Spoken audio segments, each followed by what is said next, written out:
Jadi masuk syurga dengan rahmat. Tapi mereka tanyalah sebab untuk mendapat syurga Allah Ta'ala. Maka kami boleh beramal yang mana kami dapat masuk syurga. Dan amalan ni yang mana kami boleh bagi tahu pada kaum kami. Sebab kami ni wakil daripada kaum kami. Yang mereka tanya juga tentang minuman-minuman, iaitu asyribah-asyribah bekas-bekas yang boleh diminum ataupun tidak boleh diminum. Maka jawapan Nabi SAW menandakan dia tanya tentang bekas lah. Maka Nabi SAW tanya dia. Maka bila telah berkata maka Nabi SAW telah memerintahkan kepada mereka dengan 4 perkara. Pertama, beriman pada Allah yang Esa dan Wahdah. Beriman pada Allah yang Esa dan yang tunggal daripada bentuk zat dan sifatnya. Dalam bentuk zat dan sifatnya Allah Ta'ala ni dia tunggal. Sebagaimana zatnya, begitulah sifatnya. Bagaimana zatnya qadim, begitulah sifatnya yang qadim. Bagaimana zatnya qadim, maka sifatnya juga qadim. Bagaimana zat Allah, begitulah sifatnya. Mu'tazilah kata sifat Allah tak, Mu'tazilah menafikan. Jadi kalamullah itu sifat Allah. Kalamullah sifat Allah. Sebagaimana zat Allah itu qadim, maka kalamullah yang merupakan sifat Allah itu juga qadim. Sebab itu ahli sunnah wal jamaah berpendapat kalamullah adalah qadim. Bila perbahasan Imam Ahmad bin Hanbal dengan pahaman-pahaman ulama-ulama Mu'tazilah di zaman kerajaan Harun, di zaman kerajaan Ma'mun Rashid. Rashid masih lagi pemerintah yang bersama dengan ulama-ulama Mu'tazilah, ulama-ulama ahli sunnah wal jamaah. Tetapi selepas itu, lepas zaman pemerintahan itu, mereka dipegang oleh ulama-ulama Mu'tazilah. Mereka mengatakan kalam ni dia adalah kalam ni bukan kalam nafsi, bahawa kalam itu kalam nafsi. Kita kata dua kalam nafsi dan kalam nafsi. Kalam nafsi itu merupakan sifat Allah. Sebagaimana zat Allah, begitulah sifatnya.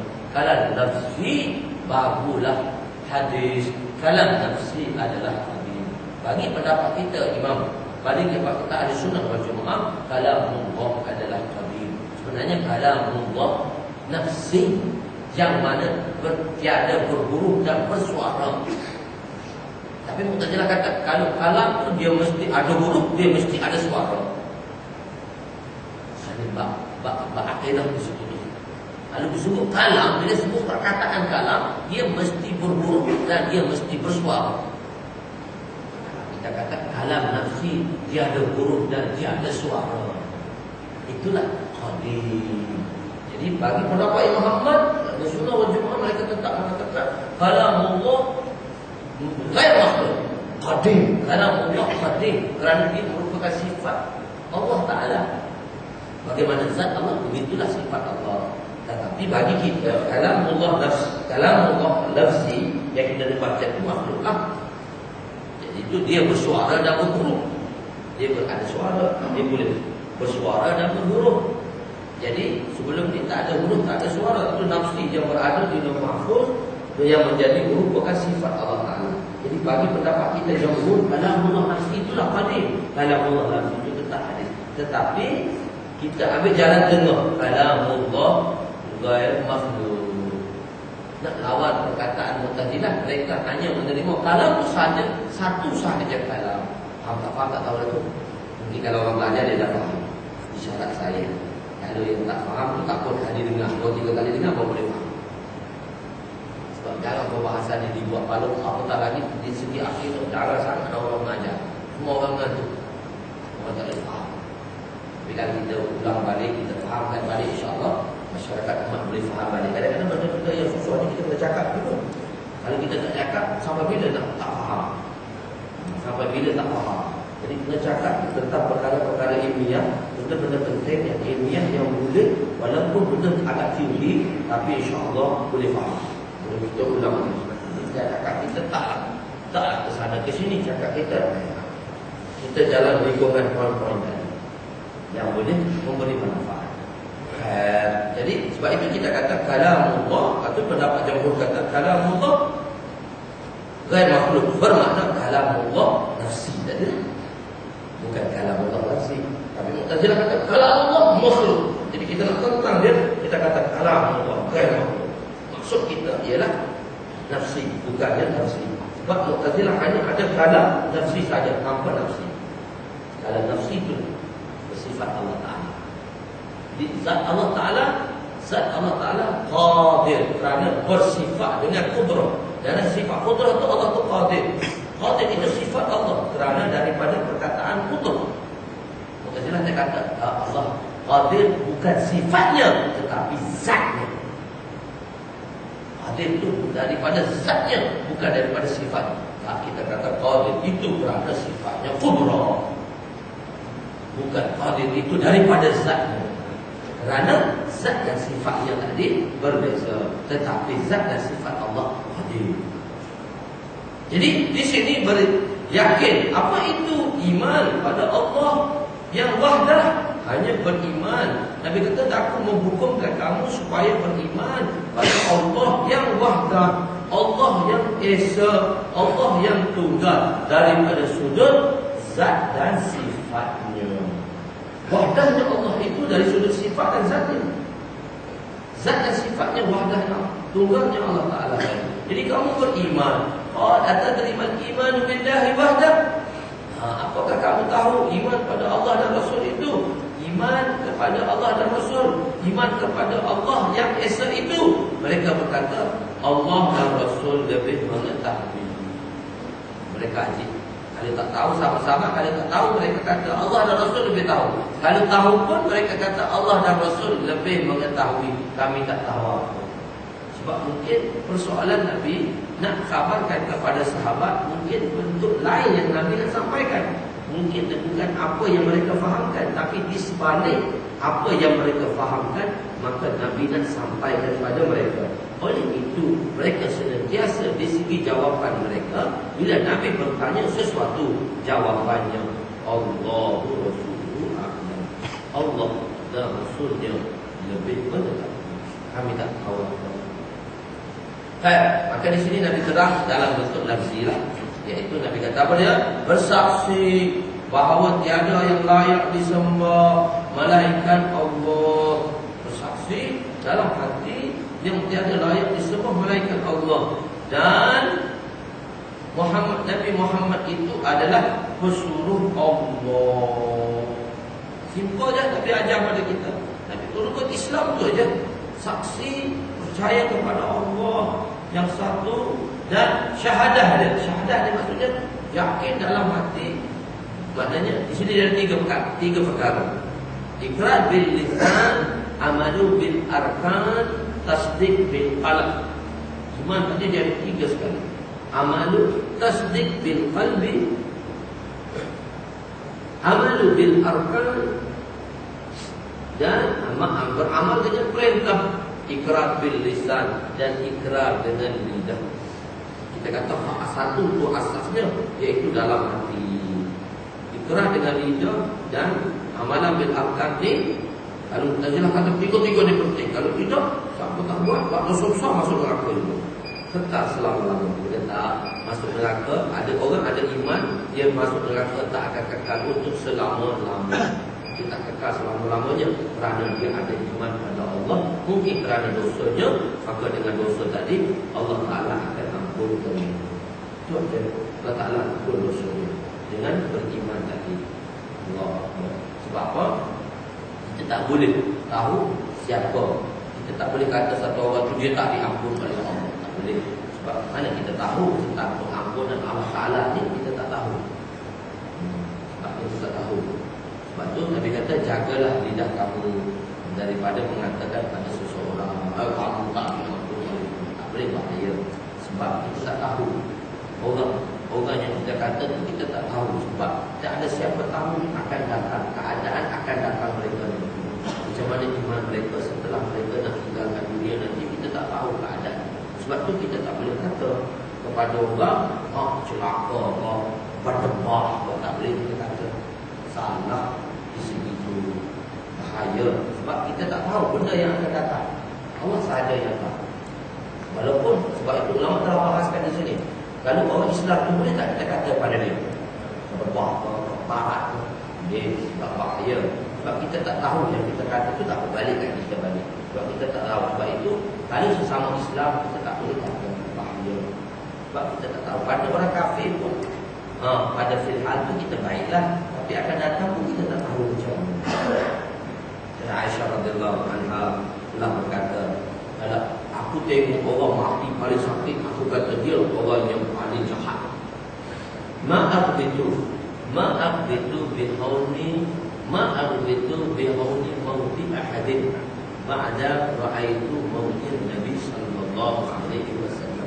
Aku tak cemburu pun mereka yang mati senang itu setelah aku melihat wafatnya Rasulullah sallallahu alaihi wasallam. Kata, itu mati senang bagus. Aisyah kata, tak cemburu orang macam tu sebab aku melihat kewafatan Nabi sallallahu alaihi wasallam agak begitu susah. Jadi dulu aku faham orang mati susah tu itulah orang berdosa yang paling besar. Dua keadaan Allah akan bermuamalah dengan insan. Ma yamhullahu bihil khataya wa yarfa'u bihil darajat. Dua keadaan Allah Ta'ala. Sama ada bila Allah Ta'ala ibtilakan seorang tadi dengan diuji seorang tadi dengan perkara-perkara yang teruk, maka ujian itu sebenarnya ma yamhullahu bihil khataya. Allah nak ampun dosa. Dia berdosa, tapi dia diteruskan dengan keadaan begitu kerana Allah nak ampun dosa. Sebab itu Allah Ta'ala kata dalam diskusi, Allah Ta'ala telah tetapkan satu orang yang mafhum dia, tetapkan satu orang di tempat mana dia nak masuk jalan syurga nanti, di tingkat mana dia ke sana. Tetapi amalan dia tak cukup untuk dia ke sana. Maka Allah Ta'ala akan ibtilakannya, akan ujikannya dengan sesuatu kesusahan. Dengan kesusahan tersebut Allah Ta'ala akan sampaikannya di tempat yang mana Allah putus untuk dia. Jadi sesuatu yang dipuji, sama ada ujian itu bentuk dengan mungkin benda yang agak menyusahkan pada pandangan mata seseorang. Mungkin dia itu agak memalukan atau benda itu terlalu cela dan hina. Tapi sebenarnya di sisi Allah, Allah kata mungkin itu satu keampunan. Itu keadaan muamalah. Ma yamhullahu bihil khataya wa yarfa'u bihil darajat. Kalau dia seorang yang baik, mungkin dia diuji kerana untuk tinggikan darjatnya di syurga. Waktunya Ya ibadi tukhti'una bil-laili wan-nahar ana aghfiru dhunubakum jami'an. Katakan, wahai hamba-Ku, kamu buat dosa siang malam, aku yang ampun dosamu. Ya, jadi sebab itu kita tidak boleh mengata. Sebab itu Nabi kata bahaya lidah. Yang terbaik ayat Islam, afdal Nabi kata tibul kalam, percakapan yang baik. Kadang-kadang Nabi beritahu kat sahabat, jaga lidah. Nabi pegang. Kita tengok Nabi pegang begitu. Nabi tunjuk kat sahabat, Nabi pegang dia. Jaga dia betul-betul, kerana dialah kamu akan tergelincir. Nabi pegang lidah tu, Nabi tunjuk kat sahabat. Nabi pegang dia. Dan riwayat yang lain, bahaya lidah. Kalau kita tak tahu kan keadaan orang lain. Jadi syahadah tadi dengan lidah kita bersyahadah, kita ucap syahadah dengan lidah, dan kita ikrar dengan lidah, dan kita beramal dengan perintah, dan kita mentasdikkan dalam hati. Itu syahadah iman kepada Allah Subhanahu wa taala. Kedua ialah mendirikan solat. Telah kita jelaskan mendirikan solat, berapa banyak orang tak tinggalkan solat banyak. Jadi Allah Ta'ala buat jaminan orang yang melakukan solat, Allah Ta'ala bagi rezeki.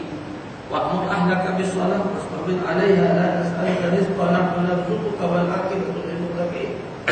Wa'mur ahlaka bis-shalah, suruhlah umatmu, suruhlah keluarga kamu mengerjakan solat. Kami yang bagi rezeki kat kamu, bukan kamu yang bagi rezeki kat kami. Kami tak minta rezeki daripada kamu, bahkan kamilah yang mengurniakan rezeki untukmu. Allah kata. Ada orang kerana rezeki tinggal solat. Bahkan solat itu sebenarnya tanda rezeki yang maha besar, yang maha berkat. Solat adalah rezeki. Orang tinggal rezeki, orang tinggal solat. Kenapa nak kejar rezeki? Nak kejar rezeki tinggalkan solat. Allah Ta'ala kata, mereka yang datang bersolat, mereka yang datang kepada Razik pemberi rezeki. Dia datang ke aku yang bagi rezeki. Aku yang datang menjawabkan akan rezekinya itu. Dia kata, dirikan solat dan keluarkanlah zakat. Kalau kita dah jelaskan dan kita bincangkan keadaan zakat, macam mana guna zakat. Zakat ini zakat yang telah saya highlightkan dulu, iaitu zakat pendapatan. So saya dah bincangkan dulu berapa kena berapa, saya dah hisapkan dulu. Jadi saya tak nak ulang lagi di sini. Dan juga berpuasa di bulan Ramadan. Jadi 4 amalan. Haji Nabi tak cerita di sini, mungkin pada masa itu haji dah difardukan lagi. Bab rombongan pertama pada 5 Hijrah. Tak datang lagi haji. Ataupun dah difardukan, tapi mungkin kaum ni tak boleh mampu lagi untuk mengajarkan. Sebab haji man istata'a ilaihi sabila, berkemampuan untuk menuju menunaikan haji dalam bentuk tenaga atau dalam bentuk keuangan. Bagi kita terima keuangan, bukan tenaga. Bagi Abang Hanifah kata tenaga dan keuangan. Bagi Imam Malik kata tenaga sahaja. Ada tenaga kudrat boleh pergi, wajib dah pergi. Bagi kita tak, mesti ada kemampuan. Kemampuan tu di segi bentuk keuangan. Tak ada buat, tak boleh dia. Walaupun segalanya. Dan Nabi SAW pesan tapi Nabi satu tambahan, satu hukum tambahan. Apa hukum tambahan? Ini 4 dah. Dia kata beriman pada Allah dan Rasul 1, sembahyang 2, puasa 3, zakat 4. Ini 4. Nabi perintahkan di sini hukum ke-4 perkara. Di sini Nabi kata kelima pula, macam 5 lah. Nabi perintahkan supaya mengeluarkan zakat. Ni Nabi keluarkan satu hukum tambahan. Apa hukum tambahan? Sebab dia kata dia selalu berperang dengan kabilah Mudar. Dia berperang dengan musuh. Kalau berperang, maka kadang menang, kadang kalah. Kalau kamu menang, maka kamu akan dapat hasil ghanimah. Harta ghanimah, harta berperangan. Dia panggil ghanimah. Zaman dulu harta ghanimah ni tak halal, kecuali pada umat Rasulullah SAW. Harta ghanimah tu halal. Sebelum ni tak halal. Sebelum ni semua harta dikumpulkan satu tempat atau bukit. Allah Ta'ala akan hantar api, Allah bakar harta tadi. Kadang-kadang ada di kalangan mereka tadi sembunyikan harta ghanimah. Tengok barang mahal-mahal, hati nak juga manusia sembunyikan. Maka letak atas bukit, api datang, api tak makan. Itu tanda Allah tak terima. Kenapa? Kerana ada orang yang hulul, iaitu orang yang hulul, orang yang zalim, atau orang yang mana dia khianat dalam harta ghanimah. Dia sembunyikan harta ghanimah. Maka dihianatkan kepada Nabi, letak balik baru bakar. Maka oleh kerana kelemahan umat dan masyarakat, pada umat Nabi SAW, Allah menghalalkannya. Jadi tapi kena bayar zakat lah. 1/5 daripada harta itu dibayar zakatnya untuk Allah dan Rasul. Jadi dia kata ni hukum tambahan. Kalau kamu lupa kurang, kadang kamu menang, kadang kamu kalah. Maka kalau kamu menang, kamu dapat harta ghanimah. So tak apa, kamu bayar zakatnya 1/5, bukan 1/40. 40 tu harta pertanian, perniagaan dan kita kira dah biasa zakat. Yang wajib itu 1/4. Tapi zakat untuk harta ghanimah ni 1/5. Humus dia panggil. 4/5 lagi. Lagilah sama-sama kamu mengikut hisap-hisap. Orang berkuda dapat 2 hisap, orang berjalan kaki dapat 1 hisap. Sebab atas hisap kuda tu dia dapat 2 bahagian. Orang naik kuda dengan orang berjalan kaki, orang jalan kaki dapat 1 bahagian saja. Orang naik kuda dapat 2 bahagian. Sebab 1 bahagian untuk kuda dia. Itu bahagian dah. Karena dia dapat sediakan, Masya Allah, kelengkapan tentera untuk berkuda dan berperang. Maka satu bahagian diberi kepada kuda. Begitu. Jadi kalau misal contoh dia, kalau dia ada 100 orang, 20 berkuda, 20 berkuda, 80 jalan kaki. Jadi 20 berkuda tu kali 2 jadi 40. Dan 80 berkaki 80. Jadi 120 hisap lah, walaupun dia 100 orang. Dia akan diberi kepada 120 bahagian. Sebab walaupun dia 100 orang, kerana yang berkuda tadi dia mendapat 2 bahagian. 20 kali 2 40. So 80 dia dah untuk orang jalan kaki. Maka dibahagiankan semua harta tadi kepada 120 bahagian. Walaupun orangnya selalu orang. Kerana yang berkuda tadi dua bahagian akan dapat. Jadi Nabi kata atas ni, dan Nabi pula larang. Nabi larang. Sikit lagi kita nak sudahkan. Nabi larang 4 perkara. Jangan minum 4 perkara. Orang Arab ni dia suka minum arak. Arak itulah satu kecintaan, satu kelazatan, satu benda special bagi orang Arab. Special je. Minum arak pula dalam bekah-bekah yang special. Jadi Nabi SAW nak menghilangkan sifat cintanya pada arak, sehingga Nabi telah larangkan daripada minum dalam bekas-bekas tertentu.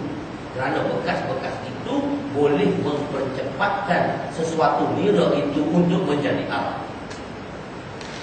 Nira, arak itu jadi daripada nira. Dia panggil nabis, nira. Jadi arak terjadi daripada nira. Jadi maka bila nira tadi diletakkan dalam bekas ni, dalam bekas 4 bekas ni, menyebabkan nira tadi proses untuk menjadikan arak tu lebih cepat daripada proses biasa. Mungkin dia bubuh mangkuk pun, kita belajar kimia tu untuk mempercepatkan proses tidak balas tu, dia letak mangkuk. Itu kemudian proses dia nak balas dia cepat sikit. So dia akan hasilkan sesuatu benda tu, natijahnya begitu cepat. Begitu juga orang Arab ni, dia suka minum arak. Maka Nabi nak kikirkan sifat suka minum arak supaya timbul benci akan minum arak. Sehingga Nabi kata 4 bekas yang mana cepat untuk mendatangkan masamnya Nabi tadi, masamnya nira tadi, maka 4 bekas tu tak boleh minum. Nabi larang. Nak tipu cinta tu kan, macam cinta kepada apa, Nabi kata orang Arab ni suka anjing. Untuk hilangkan cinta pada anjing, Nabi terpaksa mubalaghah dalam bahasanya. Nabi terpaksa highlight satu benda yang tinggi dan nak bencikan seorang itu pada anjing. Nabi kata kalau jumpa anjing, bunuh semua. Minta awal sebab nak timbulkan benci pada anjing. Kalau kita zaman kecil dulu jumpa anjing Cina tengah jalan, semua kena bunuh. Sebab apa Nabi suruh bunuh? Tapi pada peringkat awal dipanggil dalam bahasa Arab mubalaghah, melebihkan sesuatu perkataan bukan pada maksud dan makna. Jadi macam tu, maka Nabi kata bunuh semua anjing. Batu tak nampak, tak kurang sikit. Okeylah, bunuh orang hitam saja je lah. Tak benci dah. Last sekali Nabi kata liwat bilang, apa benda-benda aku dengan anjing pula. Masa itu dah benci dah. Jadi kebencian sudah timbul dengan peringkat-peringkat proses untuk mendatangkan kebencian dalam fikiran mereka yang dulu keadaan mereka terlalu menyintai. Maka di situ juga keadaan Arab ni, mereka terlalu menyintainya. Untuk menggunakan cinta pada Arab, Nabi kata tak, dalam bahasa juga tak boleh beli. Apa bekas tu? Al-Naqir, Al-Hantam. Hantam ini bekas yang kecil yang diperbuat daripada tanah dan disadurkan sedikit dengan warna. Dia cat sikit. Tanahlah bekas tanah. Mungkin bekas tanah buyung kok daripada tanah. Dia tak boleh minum. Terasa tak boleh minum. Atau yang kedua ad-dubba. Dubba ni ialah buah labu air. Buah labu air yang mana bulat tu dibuangnya isi perutnya, dibuang oleh yang dia punya isi tu, dibuang dan dikeringkan. Tak ada isi, tinggal kulit je, kulit dia keras. So minum arak dalam minum Nabi dalam bekas tu pun tak boleh, sebab dia mempercepatkan arak menjadi arak. Ketiga ialah tadi dubba. Ketiga ialah nakir. Nakir ni ialah kayu yang ditebuk. Kayu yang ditebuk itu nakir, kayu ditebuk. Macam tu ada satu orang jual kat saya. Dia kata, "Ustaz, nak apa ni?" Dia saya kata, "Inilah gelas kayu tungkat ali." Letak air jadi payah. Air macam tungkat ali. Dia bawa tungkat ali, dia tebuk jadi gelas. Untuk orang lain saya jual RM40, RM50. Ustaz saya jual lah RM40 je. Saya jual modal je. Dia ada bekas macam tu lah kan, dia tebuk. Keempat. Ketiga. Keempat ialah muzafat. Muzafat ni juga bekas yang diperbuat daripada tanah, tetapi dicampur dengan sedikit bahan yang lain yang boleh mempercepatkan. Jadi apa pendapatnya empat-empat ni? Bagi mazhab Imam Abu Hanifah, bagi mazhab Imam Syafi'i, empat-empat bekas ini pengharamannya sudah tiada.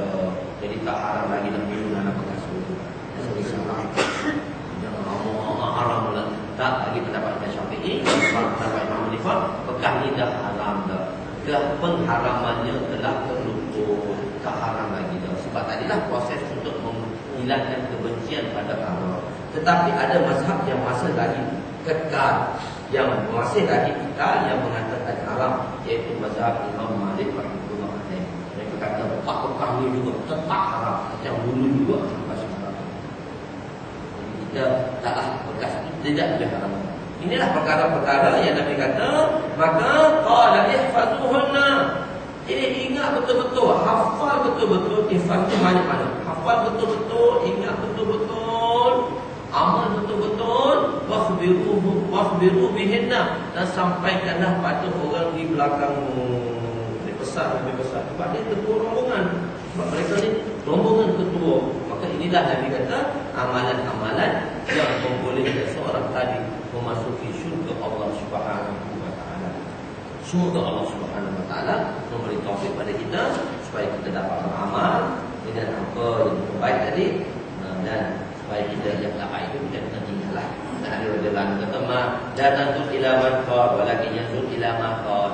Jangan kamu tengok orang bercakap tu, kamu tengok isi yang dia bagi. Itu kata-kata kata Ali. Wabillahi taufiq wal hidayah. Wassalamualaikum warahmatullahi wabarakatuh. Bismillahirrahmanirrahim. Alhamdulillahirabbil alamin. Wassalatu wassalamu ala asyrofil anbiya'i wal mursalin wa ala